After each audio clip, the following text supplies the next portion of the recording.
Նախորդ անգամ էլ, երբ որ դատարանը կարմիր գծերի նախագիծը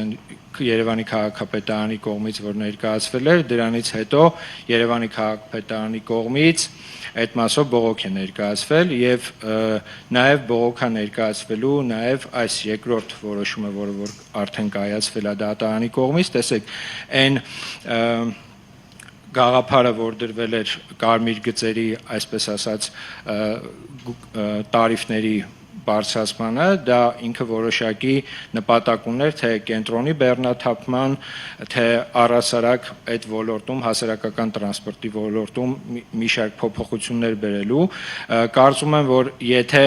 ոչ ամբողջապես դա Երևանի քաղաքապետարանի կողմից կատարված աշխատանքը այս բանին տեսանելի է, ես կարծում եմ, որ առաջիկայում, երբ որ արդեն ավտոբուսների համար առանձնացված գծերի քանակը ել ավելի կշատանա, մենք այդ փուլից սկսած արդեն կարծում եմ շատերս կհամոզվենք, թե ինչի համար էր դա արված եւ առաջիկայում արդեն հունիս ամսվա ընթացքում մի շարք փոփոխություններ ենք արդեն ունենալու եւ կարծում եմ այդ մասով մենք նոր դրական փոփոխություններ